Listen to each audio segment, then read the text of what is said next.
Davi e Golias, a batalha final contra os últimos gigantes, a guerra dos Néfilim.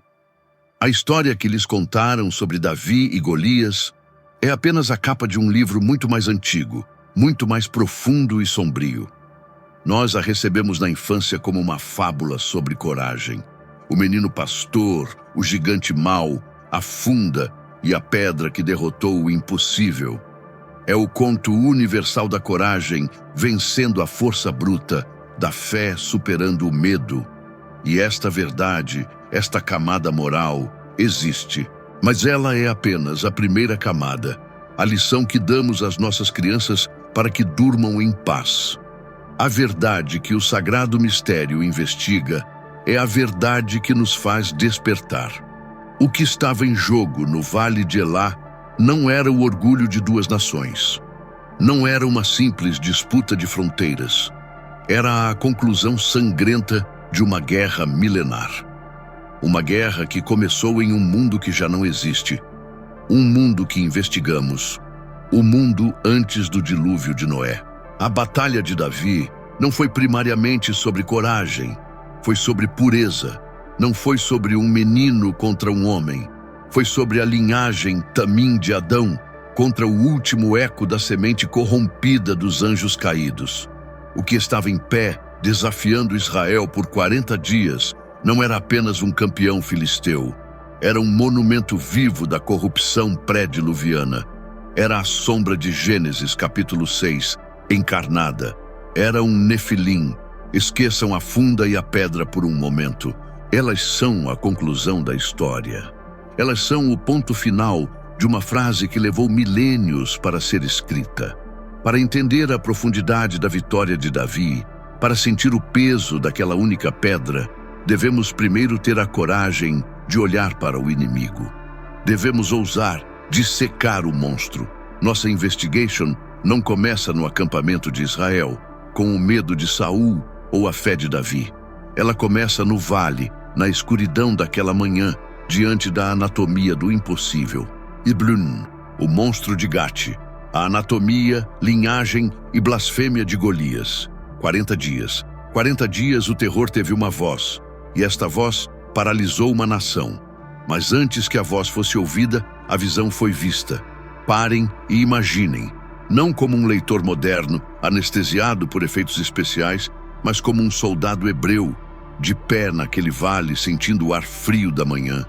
E vocês veem uma figura emergir da névoa, do lado inimigo, e o que vocês veem desafia a razão. A escritura, neste ponto, torna-se um relatório de legista. Ela é meticulosa, ela é precisa. Ela quer que saibamos para todo o sempre que isto não é uma hipérbole, isto não é uma lenda, isto é um fato. A altura, 6 côvados e 1 palmo. Usando as medidas reais da época, estamos falando de algo entre 2 metros e 93 metros e meio. Um ser humano moderno, mesmo um atleta de elite, mal alcançaria seu peito. Mas a altura é apenas o começo. É a armadura que revela o mistério. É o equipamento que nos prova que estamos lidando com algo antinatural. Um capacete de bronze sobre a cabeça, uma couraça de escamas de bronze cobrindo seu peito. E o texto nos dá o peso da couraça, 5.000 ciclos de bronze. Em nossas medidas, 57 quilos. Parem e reflitam sobre este número. Não é o peso de uma armadura medieval, é o peso de um ser humano adulto, 57 quilos, apenas em sua veste peitoral. Nenhuma estrutura óssea humana, por mais forte, por mais treinada, poderia suportar este peso e ainda ter agilidade para o combate. Mas para ele, era como uma segunda pele. Ele tinha grevas de bronze nas pernas, um escudo de bronze entre os ombros e a lança. A escritura nos convida a focar na lança. A haste era como um eixo de tecelão e a ponta de ferro.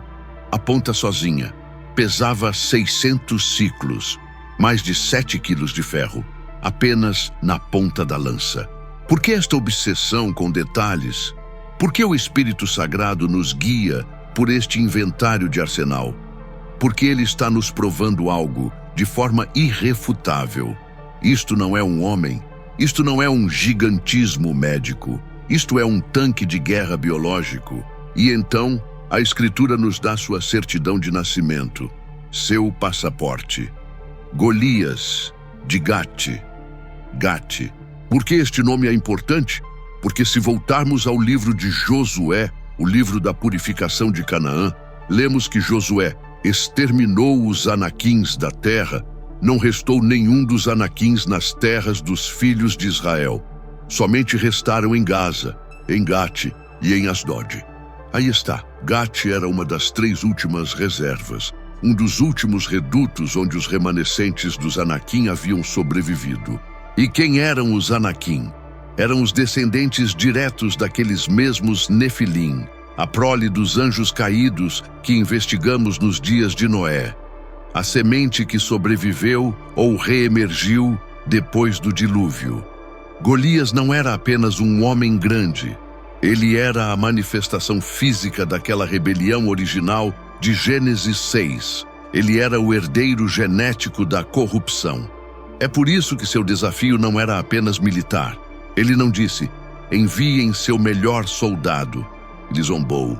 Desafio hoje as fileiras de Israel. Dai-me um homem para que nós 2 lutemos. Ele não estava desafiando Israel. Ele estava desafiando o Deus de Israel, o mesmo Deus que afogou seus ancestrais no dilúvio. A presença de Golias naquele vale era uma blasfêmia viva.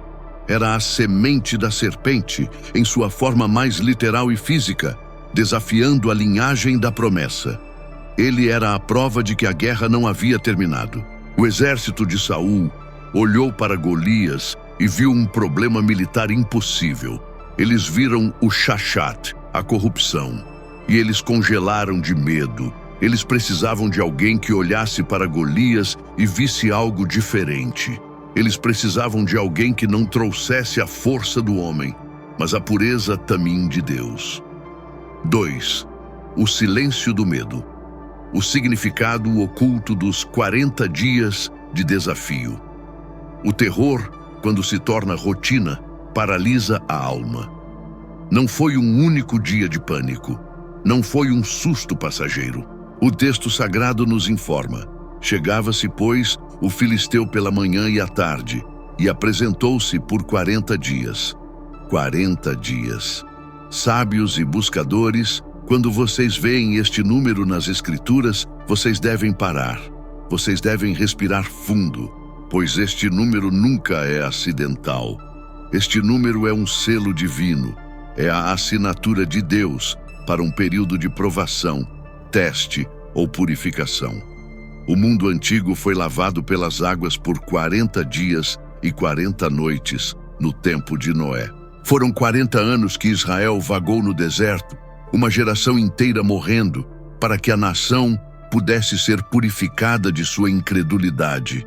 Foram 40 dias que Moisés passou no monte em trevas e luz, recebendo a lei em jejum.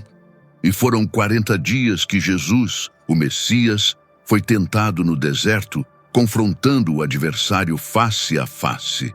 40 dias. É o tempo que Deus leva para testar o coração do homem e revelar o que há dentro dele. É o período de gestação para a fé ou para o fracasso. E o que foi revelado durante aqueles 40 dias no Vale de Elá? A total e absoluta impotência do homem. O exército de Israel, a nação escolhida, liderada pelo rei Saul, um homem escolhido, ironicamente, por sua própria estatura física, estava congelado. Imaginem a tortura psicológica. Pela manhã, com o primeiro sol, a voz monstruosa ecoava pelo vale, zombando de seu Deus. Pela tarde, com as sombras se alongando, a mesma voz retornava. A cada vez, nos diz a Escritura, Saul e todo o Israel, ouvindo estas palavras, espantaram-se e temeram muito. O medo era o sintoma. Mas qual era a doença? A doença era que Israel havia esquecido sua própria natureza. Eles haviam se tornado como as outras nações. Eles pediram um rei para lutar suas batalhas. E agora, sua batalha estava diante deles, e seu rei estava escondido em sua tenda. Eles estavam tentando lutar uma batalha espiritual, com lógica militar. Eles olhavam para Golias e calculavam o peso de sua armadura. Eles mediam sua altura. Eles viam o problema físico e, corretamente, concluíam que era impossível de resolver. Mas o desafio de Golias, como dissemos, não era militar, era teológico. Era a semente corrompida zombando do Deus que a julgou. Os 40 dias, portanto, foram o tempo necessário para que Israel esgotasse todas as suas próprias opções. Foi o tempo para que a armadura de Saul, o poder do rei e a força do exército se provassem completamente inúteis. O silêncio do medo que pairava sobre o acampamento de Israel era o silêncio de homens que haviam colocado sua fé em sua própria força. E agora viam sua força confrontada por algo que não era humano. Eles não podiam derrotar Golias, porque eles não entendiam o que ele era. Eles não sabiam que aquela batalha era apenas o capítulo mais recente de uma guerra muito mais antiga. Uma guerra que não começou em Gate, mas em Canaã. Uma guerra que não começou em Canaã, mas nas profundezas do mundo antes do dilúvio. O medo de Saul era a prova de que ele não estava qualificado para esta luta. O verdadeiro inimigo não era Golias. O verdadeiro inimigo era a sombra de Gênesis, capítulo 6. 3. A sombra de Gênesis 6. A guerra secreta dos Anaquins pela terra prometida. O medo de Israel no vale de Elá era justificado, mas era um medo ignorante. Eles temiam o que podiam ver. Eles não temiam o que Golias representava. Para entender esta guerra, devemos voltar.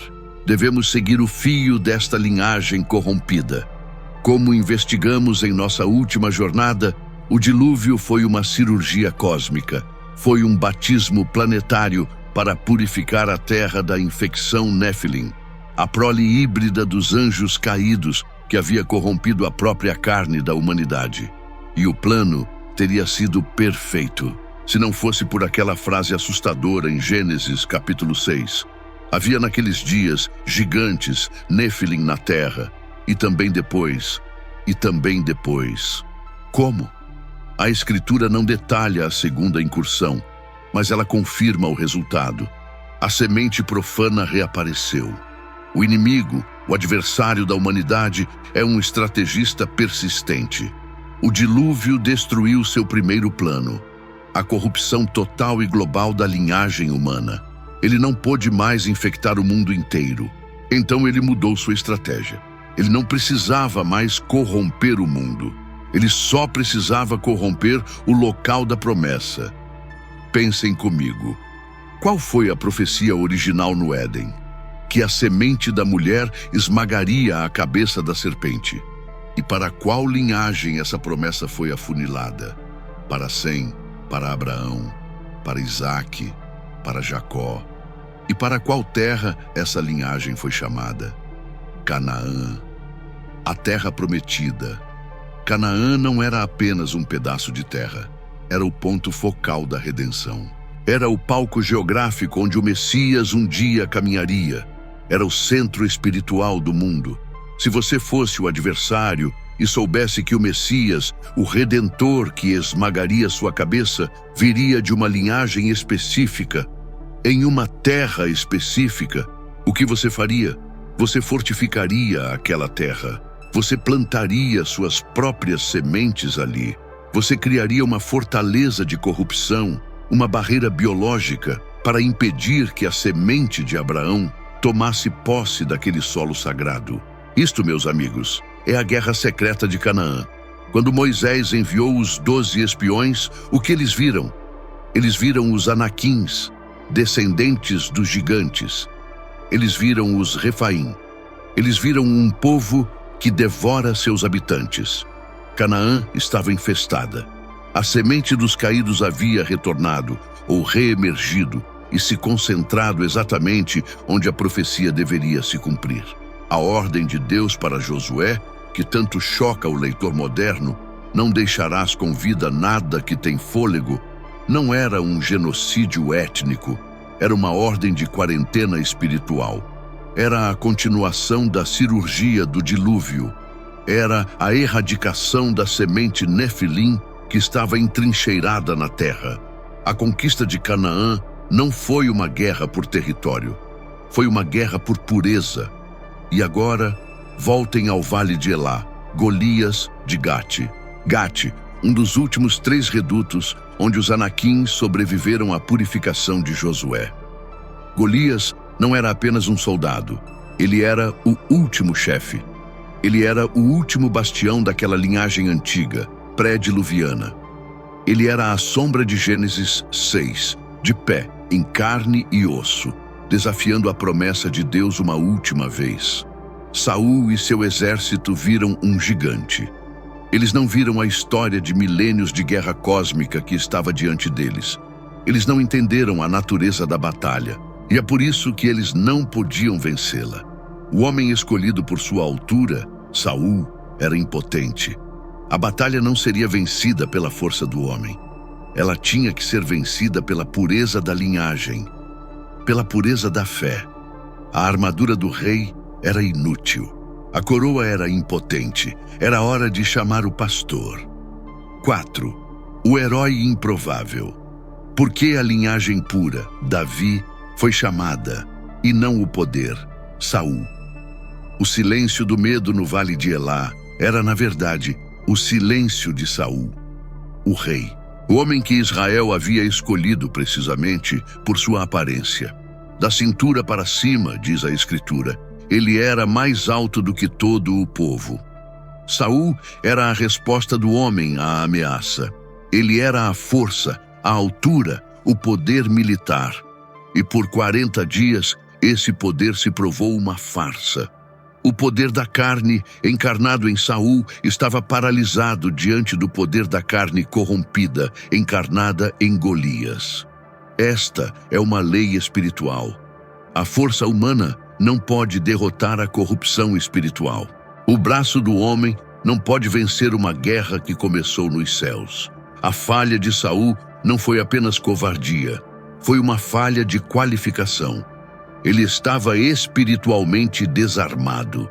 Ele não podia lutar a batalha de Deus, porque ele estava ocupado demais tentando salvar o seu próprio reino. Sua unção havia se tornado azeda. O Espírito de Deus o havia deixado. E assim, quando a solução de Deus chega, ela não chega, como os homens esperariam, da tenda do general. Ela chega do pasto. Ela não vem vestida em armadura. Ela vem cheirando a ovelhas, carregando pão e queijo. Davi, o 8º filho, o esquecido, o que nem foi chamado à festa quando o profeta Samuel veio ungir o próximo rei. E é aqui, neste momento da unção, que encontramos a chave de por que Davi e não Saul pôde enfrentar o gigante. Quando Samuel, o grande profeta, viu Eliabe, o irmão mais velho de Davi, alto e de boa aparência, assim como Saul, o profeta pensou: certamente está perante o Senhor o seu ungido. Ele cometeu o mesmo erro de Israel. Ele olhou para o exterior, mas a voz de Deus o corrigiu imediatamente. E esta correção é a fundação de toda a nossa investigação. Não atentes para a sua aparência, nem para a altura da sua estatura, porque eu tenho rejeitado. Porque o Senhor não vê como vê o homem, pois o homem vê o que está diante dos olhos, porém o Senhor olha para o coração. Assim como Deus procurou por um homem tamim em suas gerações, Noé, para salvar o mundo da corrupção física. Agora, ele procurava por um homem tamim em seu coração, Davi, para salvar Israel da corrupção espiritual. Davi não era apenas corajoso, ele era puro. Sua fé não estava em sua habilidade, em sua funda ou em sua força. Sua fé estava, como ele mesmo diria, no Senhor dos Exércitos. Enquanto Saul e seu exército viam um gigante de quase 3 metros, Davi via algo completamente diferente. Ele chega ao acampamento, ele ouve a blasfêmia, e sua reação não é medo, é indignação santa. Quem é, pois, este incircunciso filisteu para afrontar os exércitos do Deus vivo? Percebam a diferença. Saul e Israel viam um problema militar. Davi via um problema teológico. Saul via a ameaça à sua nação. Davi via a afronta ao seu Deus. Saul era o poder do homem. Davi era a linhagem da promessa. Saul estava desqualificado porque seu poder era da carne. Davi estava qualificado porque seu poder vinha do coração. Um coração alinhado com o Criador. Aquele que derrota o gigante não pode ser ele mesmo um gigante em seu próprio orgulho. Tinha que ser o pastor. A batalha não era sobre força, era sobre pureza, e o homem escolhido por sua altura estava prestes a oferecer suas armas inúteis ao menino escolhido por seu coração. 5. A rejeição da armadura de Saul. A batalha não era da carne, mas do espírito. O rei está desesperado. O homem que deveria ser o protetor de Israel, o homem cuja altura era sua única qualificação, falhou. E agora diante dele está um pastor. Um jovem que fala com uma convicção que Saul já perdeu há muito tempo. Em um último ato de lógica humana, Saul faz o que qualquer general faria. Ele tenta equipar o soldado. E Saul vestiu a Davi das suas vestes e pôs-lhe sobre a cabeça um capacete de bronze e o vestiu de uma couraça. Parem. Visualizem esta cena. É a imagem da falha humana tentando se reproduzir. Saul, o homem do mundo, tenta impor seu método ao homem de Deus. Ele oferece o melhor que a carne tem a oferecer, sua própria armadura, a maior armadura do reino, a armadura do poder, a armadura da lógica, a armadura da aprovação humana, a armadura da maneira como as coisas sempre são feitas. E Davi, por um momento, aceita. Ele respeita o rei. E Davi cingiu a espada sobre as suas vestes e começou a andar, porém nunca o havia experimentado. Ele tenta andar com o peso do mundo sobre seus ombros. Ele tenta carregar a solução humana para um problema divino. Ele tenta se encaixar no molde do guerreiro que Israel esperava, e não funciona. Então disse Davi a Saul: "Não posso andar com isto, pois nunca o experimentei." Esta é uma das declarações mais profundas de toda a Escritura. Não é apenas um problema de tamanho, não é que a armadura fosse grande demais. É uma declaração de identidade, é uma declaração de experiência.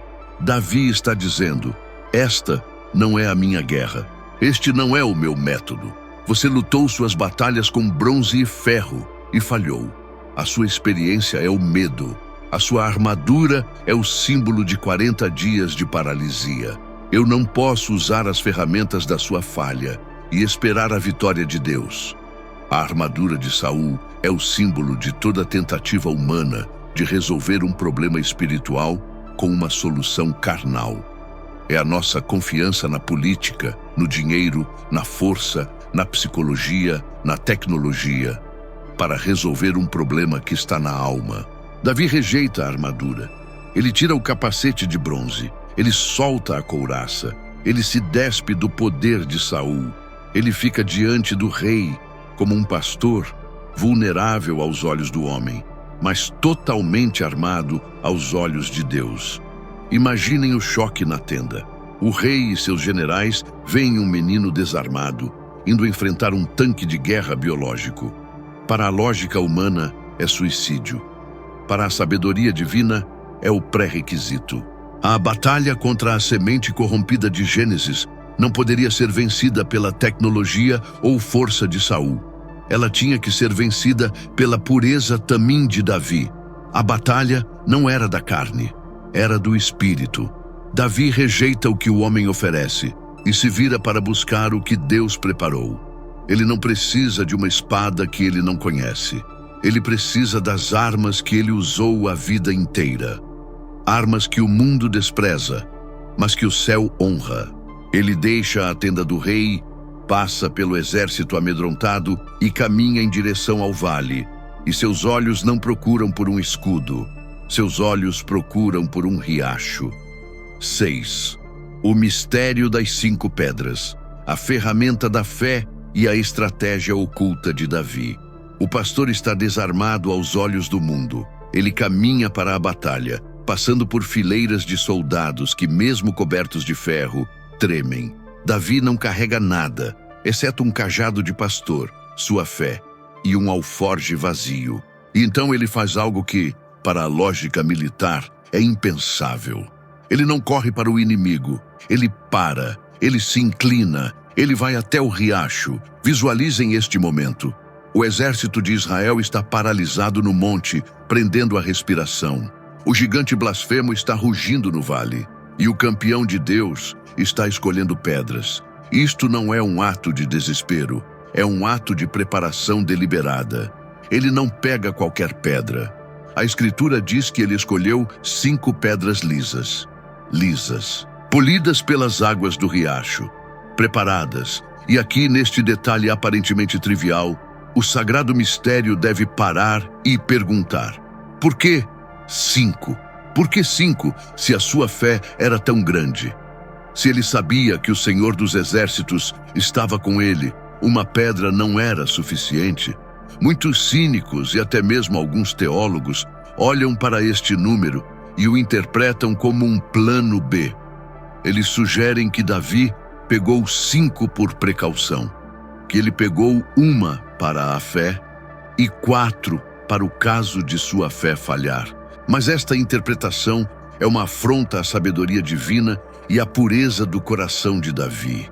Este não era um homem dividido. Este era o homem que, minutos antes, havia dito: o Senhor que me livrou das garras do leão e do urso, ele me livrará da mão deste filisteu. Um homem que fala assim não carrega pedras de dúvida. Então, por que 5? A resposta não está no vale de Elá. A resposta, como toda a verdade profunda, está escondida mais adiante na Escritura, esperando que o investigador a encontre. Avancem para o livro de 2 Samuel, capítulo 21. A guerra continua. Davi é rei. E lemos isto: houve ainda também outra peleja em Gate, onde estava um homem de alta estatura, que tinha em cada mão 6 dedos, e em cada pé 6 artelhos, 24 ao todo, e também este nascera do gigante. E o texto continua. Ele lista Isbi-Benob, que era dos filhos do gigante e quase matou Davi. Ele lista Seife, outro dos filhos do gigante. Ele lista Lame, o irmão de Golias. Vamos contar. Golias, Isbi-Benob, Seife, Lame e o homem de 6 dedos. 4 outros gigantes, todos de Gate, todos da linhagem do gigante, da linhagem de Golias. Agora voltem ao riacho. Davi, ungido pelo Espírito de Deus, não estava apenas vendo o problema imediato. Ele não estava apenas vendo o monstro à sua frente. Pela fé, ele estava vendo a raiz do problema. Golias não estava sozinho. Ele tinha família. As 5 pedras lisas não eram um sinal de dúvida. Eram um sinal de erradicação total. Davi não desceu aquele vale para ter uma luta. Ele desceu para terminar uma guerra. Ele pegou uma pedra para Golias e uma para cada um de seus 4 irmãos, caso eles ousassem desafiar o Deus de Israel naquele dia. Ele estava preparado, não apenas para o campeão, mas para a linhagem. Este não era um pastor com medo, esperando errar o alvo. Este era um executor divino, com munição suficiente para purificar a terra prometida da última semente Nefilim. Ele embainhou a sua fé. Ele guardou a sua estratégia. E com as pedras que representavam o julgamento final, ele agora se vira e caminha em direção ao seu destino. 7. O confronto divino. A pedra, a palavra e a queda da semente corrompida. A arena está pronta. O gigante impaciente vê o menino se aproximar e o despreza. Então, ele faz o seu movimento final. Ele a amaldiçoa Davi. E prestem atenção, ele não amaldiçoa pelo nome de um general. A Escritura é clara. Amaldiçoou o filisteu a Davi pelos seus deuses. Este é o momento. A máscara cai. Isto não é um duelo de soldados. É um confronto de panteões. É a linhagem Nefilim, a semente dos caídos, invocando suas origens demoníacas contra o pastor de Belém. O mundo inteiro prende a respiração. A lógica humana espera o primeiro movimento físico, mas a batalha espiritual começa com as palavras. Golias lança sua maldição e Davi responde. E a resposta de Davi não é uma oração defensiva, não é um pedido de ajuda. A resposta de Davi é a sentença, é o decreto de julgamento. Tu vens a mim com espada e com lança e com escudo. Eu, porém, vou a ti em nome do Senhor dos Exércitos, o Deus dos exércitos de Israel, a quem tens afrontado. Parem. Sintam o poder que reverbera nestas palavras.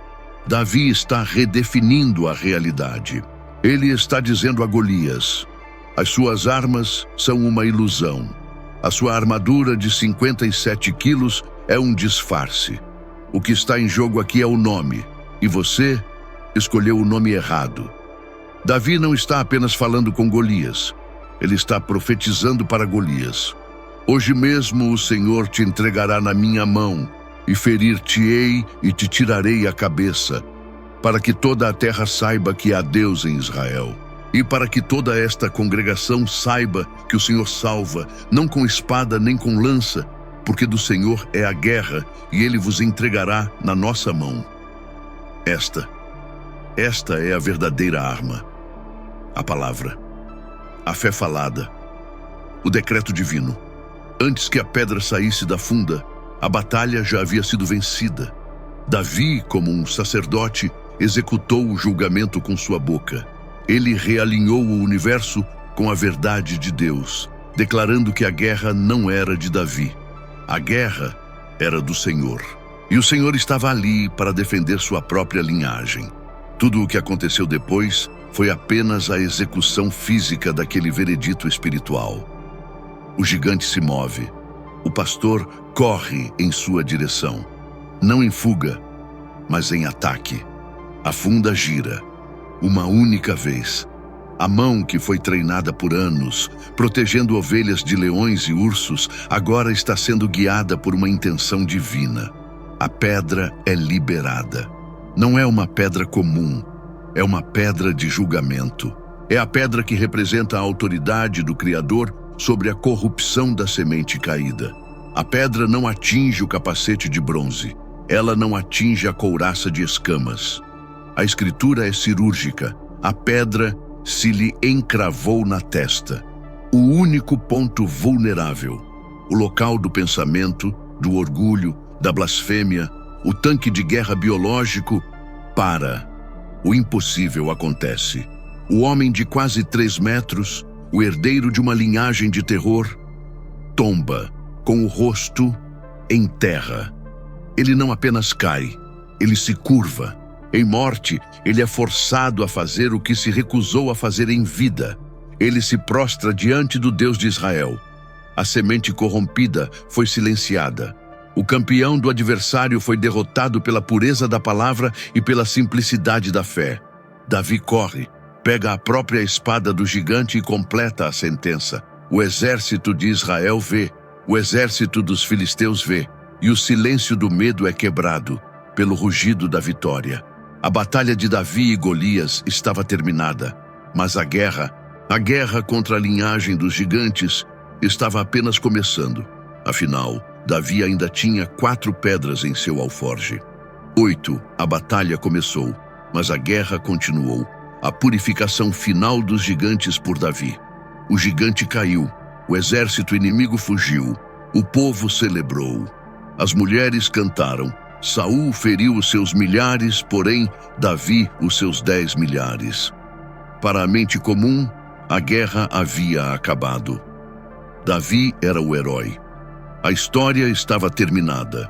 Mas para o investigador do sagrado, a história estava apenas provando sua própria profecia. Lembrem-se do riacho. Lembrem-se das 5 pedras. Uma foi usada. 4 permaneceram no alforje do pastor. E vocês acham que o Espírito de Deus, que ungiu Davi, faria algo em vão? Aquelas 4 pedras não eram um excesso, eram uma declaração de intenções, eram um contrato, eram a promessa de que a purificação não terminaria no Vale de Elá. Avancem nos rolos sagrados, deixem o reinado de Davi se desenrolar. A guerra contra os filisteus continua. É uma guerra longa, sangrenta. E em 2 Samuel, capítulo 21, encontramos o inventário. Encontramos o recibo das 4 pedras restantes. A escritura registra. O primeiro foi Isbi-Benob, outro nascido do gigante. O peso de sua lança era de 300 ciclos de bronze. Ele ergueu sua lança e, em um momento de fraqueza, quase matou o próprio rei Davi. Mas Abisai, um dos valentes de Davi, interveio e feriu o gigante. Pedra 2. Depois dele, em outra peleja contra os filisteus em Gobe, Sibecai matou Safe, outro dos filhos do gigante. Pedra 3. Houve mais outra peleja em Gobe contra os filisteus, e Elanã feriu Alami, o irmão de Golias, aquele cuja lança era também ela como um eixo de tecelão. Pedra 4. E finalmente a peleja em Gate, onde estava o homem de estatura extraordinária, com 6 dedos em cada mão e 6 artelhos em cada pé, 24 ao todo.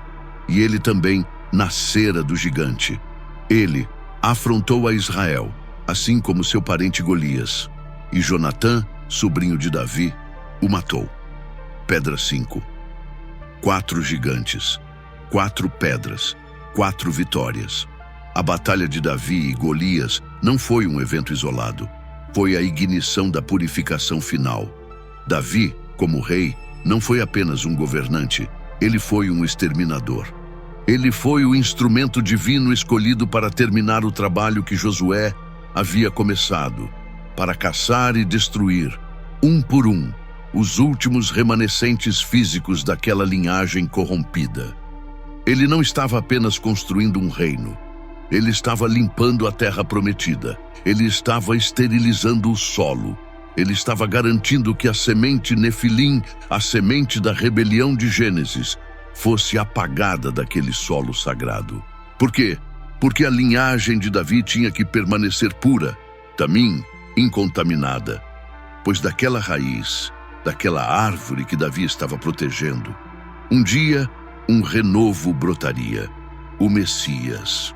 A guerra contra a carne dos gigantes estava, enfim, terminada. O último eco físico daquela rebelião antiga foi silenciado. Mas a lição por trás da pedra e da funda, essa, meus amigos, é eterna e é para nós, hoje. 9. A lição eterna de Golias, a batalha pela sua linhagem. A linhagem estava limpa. O último eco físico dos Nefilim foi silenciado pela mão do rei pastor e seus valentes.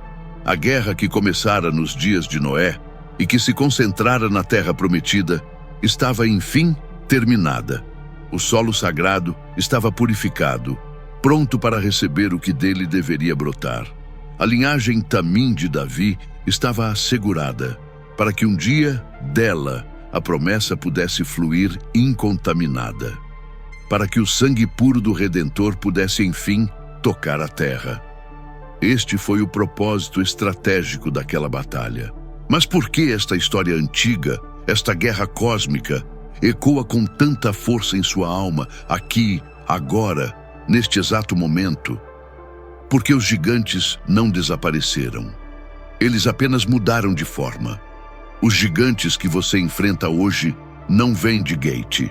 Eles não carregam lanças de 7 quilos. Eles são mais sutis, mas não menos reais. O seu gigante pode ser a fortaleza da dúvida em sua mente, que zomba de você de manhã e à tarde. Pode ser o medo paralisante de um futuro incerto. Pode ser o vício que lhe diz que você nunca será livre. Pode ser a depressão, a ansiedade, o orgulho. Qualquer voz que o afronta desafia o Deus vivo em você e lhe diz que você é indigno, fraco ou está derrotado. O seu gigante é qualquer corrupção que tenta contaminar a sua herança espiritual. Qualquer mentira que lhe diz que você não é Tamim, que você está manchado demais para ser usado, quebrado demais para ser amado. E o que você faz? Dia após dia, você se veste com a armadura de Saul. Você tenta lutar contra o gigante espiritual com a força da sua própria carne, com sua carreira, com seu dinheiro, com sua inteligência, com sua força de vontade. E dia após dia, você permanece paralisado no vale do medo. A lição eterna de Golias, o despertar que o sagrado mistério lhe oferece hoje, é esta: pare de tentar lutar a batalha. Reconheça a natureza do seu inimigo. A sua batalha, como a de Davi, é pela sua linhagem, é pela pureza do seu coração. E ela não pode ser vencida com a armadura de Saul. Você deve rejeitá-la. Você deve se despir das soluções do mundo. Você deve caminhar desarmado aos olhos da lógica humana. Você deve ir ao riacho da palavra, pegar as suas pedras lisas, as suas promessas. E quando o gigante amaldiçoar você pelos seus deuses, você deve responder com o nome. Você deve declarar a verdade, que a batalha não é sua, a batalha é do Senhor. Que gigante está zombando da sua fé hoje? Que voz profana lhe diz que é impossível? Prepare-se, pois, assim como Davi, você não foi chamado para um duelo. Você foi chamado para uma purificação. E a guerra, meus amigos, a guerra é do Senhor.